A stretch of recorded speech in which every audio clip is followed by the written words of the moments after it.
Well, welcome everyone to podcast number 7. Advice is nice. Hey everyone, it's Millsy. How are you all? Number 7, going strong into the Christmas rush, into the Christmas quarter. Can't wait. We should get up to number 20 by Christmas Day. I'm hoping so, mate. It'll get to the point if someone wants to do a long road trip, they've got their playlist sorted. That's an unreal thought. Yeah, on that little bombshell. So, mate, what are we talking about today? Well, last 2 episodes we've spoken about PDDO. So I guess there's been a communication by Scotty yesterday about we kind of think that the PDDO and the TMDs, even the deferred sales models, are probably less of an issue for brokers to wrap their heads around than what is actually advice, whether it be personal or general.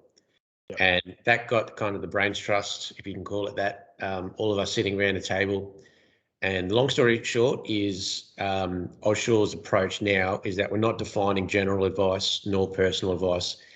We believe everyone is providing advice. Yeah. I guess this philosophy now just kind of reaffirms what every broker is probably doing anyway. Yeah, that's right. So what are your thoughts on that, mate? Yeah, look, I really like it. Thought Scott's post was spot on. My personal opinion is I've always thought we did just offer personal advice, regardless of product, regardless of client, all the way along. I must admit, years ago, the general advice versus personal, retail client versus retail product, I actually find it tad confusing. So I think if I'm finding it confusing, and probably maybe others are, what are clients thinking about this? In my view, it's got to be personal advice or just advice, as we're going to call it now. Yeah, mate, really good point. I remember when I started broking, I struggled to wrap my head around the difference between general and personal. And I openly will say I think I had the GAW advice pasted into my email signature, just because I couldn't understand basically how it worked. Yeah, I suppose when we think about it, there's going to be examples where there's going to be general advice. Like if a client rings up or emails and says, what's management liability? If you start talking about that, I mean, that's essentially going to be a general advice, right? Well, technically, but I think in reality, you wear a collar when you go see a client or you pick up the phone, you're advising them on how something works anyway. Yeah. And from a client's point of view, I doubt most of our clients would even know the difference between personal and general. They're just asking, they'd say, pick up the phone and say, I need some advice. Thanks, mate. Yeah. That's probably a good point. If the client just says, I need some advice, then that's advice, yeah. So don't worry about the personal versus general. It's just advice, broker to client. Yeah, well, you mentioned earlier this morning about that point that the client's not going to really understand the difference. So I just did a quick Google and I typed in general advice confusing, and the first one came up. Long story short, there's a report from ASIC in 2019. They did a comprehensive report, and the consumer feedback says they were confused about what is the difference between general and personal. Yeah. So I guess under personal advice, all those FOFA protections that came in fall under personal advice, but not general. So things like acting in the client's best interest, provide advice that's appropriate, prioritise the client's interests, that all technically falls under personal advice. But if you're giving general, you don't have to cover off those 3 points. So if you, Scotty's always got a good example, treat your next renewal or new business like it's your mum's policy. Yeah. So regardless if it's home or commercial, you act in their best interest regardless. That's morally right to do, and that's what Ausure brokers do anyway. That's right. Yeah. That just kind of reaffirms that we give you advice anyway. Let's get rid of the labels and cut through all the guff and. Yeah. And so I suppose with us just focusing on what we do right and good, being advice, that just makes it easier, right, for the PDDOs and the TMDs a little bit. So it should be a flow. Yes, it's added work, but I suppose our message is we don't need to worry about it too much. It's here, but with us, the advice model, it's just going to be easier. Would that be right, you think? Yeah, 100%. Point 5 of Scotty's column yesterday just reaffirms that when we give advice, we reduce the risk, not completely, but we significantly reduce the risk of running foul of TMDs, anti-hawking, deferred sales models. So yeah, aside from the moral issue and the fact we should be doing it for anyway, in reality we're already doing it. But now that we formalise that and don't hide behind the GAW wording, we'll have better protection against these new legislations that are coming through. That, to me, I think the cure is worse than the actual disease. Yeah. And I know we probably disagree slightly, but I still don't see, like, the deferred sales model, that's for car dealers selling crap insurance. It's not for professionals. So hopefully, sorry. I agree, mate. I think it's going to be really interesting to see how it plays out with direct insurers over the next 12 months.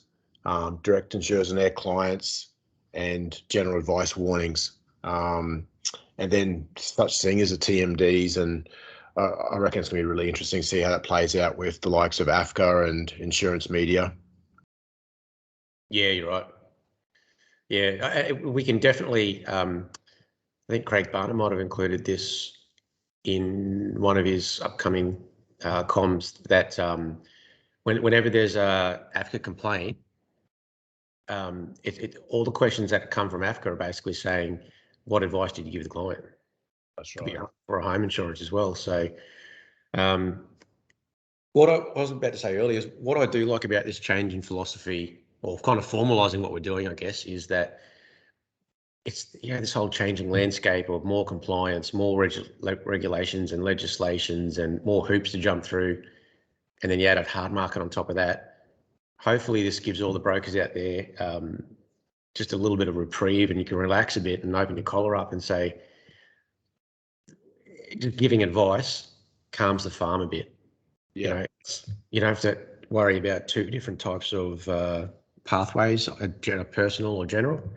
Yeah. Hopefully simplifying this is it's got to help everyone.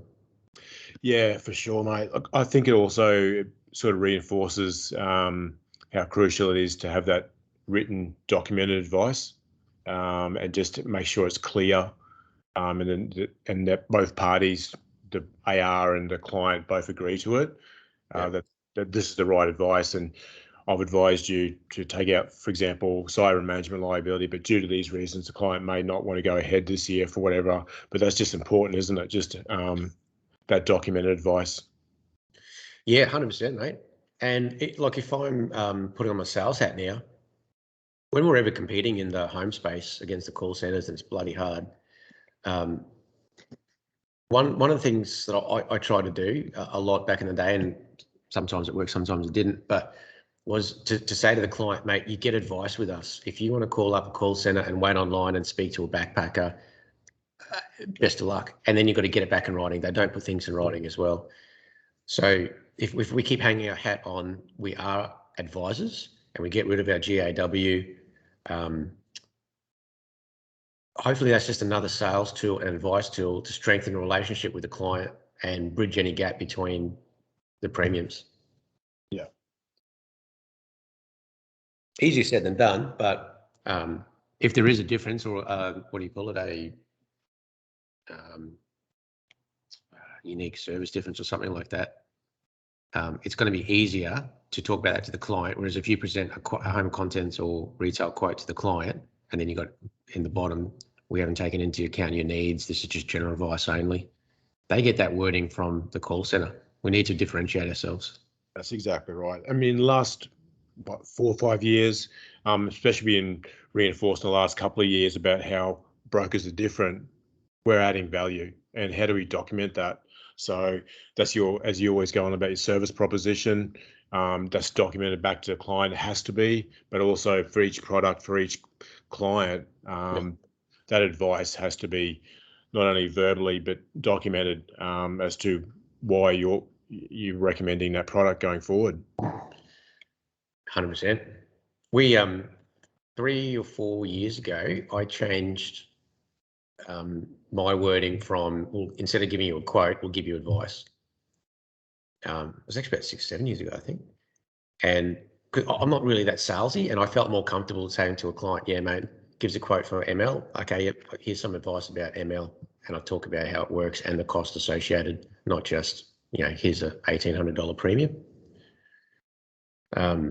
Because for me, I know a quote's a quote, so I'm not expecting everyone to change, but from a client's point of view, it might be a quote, but from an advisor's point of view, you're giving them advice and the cost associated with that to relieve them of the risk. Yeah.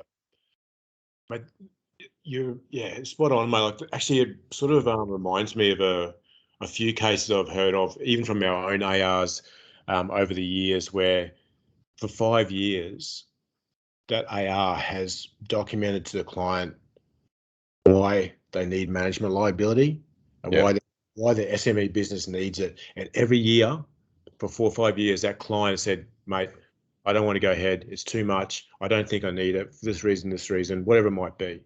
And the ARs document that every year.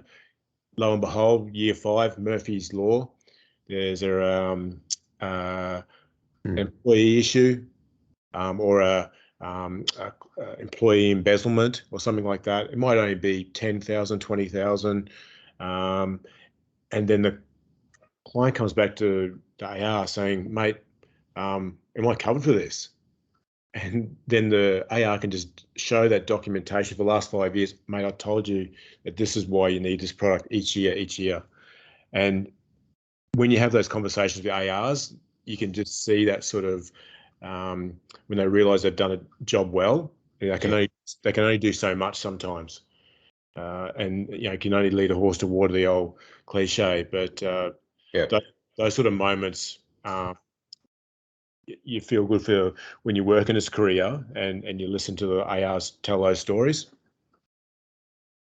100%, mate. And aside from that feel good factor, which is awesome, you keep your retention. How hard is it keeping a client if they say, mate, I've just been hacked, or I need some what you just gave an example for ML. How hard is it to say to the client, oh yeah, you could have taken it, but we never spoken about it? You're going to lose that client more often than not. You're going to lose that client, but also you're going to run the risk of something further that might be, letter of demand on your door, perhaps. You just don't know. Yeah. Depending on the size of the loss or how inconvenienced the client is. We certainly see this in our Africa claims and just insurance media. Like, clients suffer a financial loss, doesn't matter who's in front of them. Could be mates, could be brokers, could be insurers, you name it, they'll go them. So talk to the lawyer next door, and they'll just note everyone who's possibly could be brought into that action. 100%, mate. But we shouldn't. We won't leave everyone a downer. I think. No. I wasn't. The flip side to that, for all our listeners out there, must be millions of them by now, is we're cutting through the guff. There's this whole changing landscape with the Hayne Commission, and just the way that whole industry is going. Life's getting harder, but hopefully what we've done with the reporting for the PDDO and the change of our advice just to make everything clearer, hopefully that's cutting away some of the red tape just to make brokers let brokers have an easier time to be with their clients. Yeah, for sure, mate. I think the overall message is, and you touched on it, one of your community posts, Mick, last week or the week before, don't worry about it at this moment. We're doing things right. We just need to reinforce that we're getting that advice right for our clients, and all these new changes will fall into place. So it is a bit of trial and error, I guess, over the next 3 to 6 months across the whole industry, not just Ausure. So hang in there, guys. Have a look at those TMDs, see what they say. They're all different in some way. but it's good to familiarise yourselves with them, and then talk to your clients about them as well. Boo. Sorry, mate, I couldn't resist it. Yeah, that's okay. There's a loud boo too. So I think that's pretty much wrap up. We just want to say about Scotty's community post yesterday, which I thought was really clear, and this is where we're going. But most of us, pretty much all of us are already there anyway. Well said, mate. Okay. Got heaps more topics to come over the next few weeks. I think Mick's away. You're away on a fishing trip, mate? I am. Yep. Then we'll see if we can punch one out next week, though, before I go. Yeah. No worries. We have 1,000 topics. People from around the world are asking us for our input. It's amazing. Oh, and keep it coming, guys. We love it. Excellent. Well, we'll wrap up, mate. We will, mate. And hopefully you enjoy a cold something this afternoon. You too, mate. And to all you guys out there, have a great weekend. And we'll hopefully touch base again next week with podcast number 8. Can't wait. Cheers. See you guys.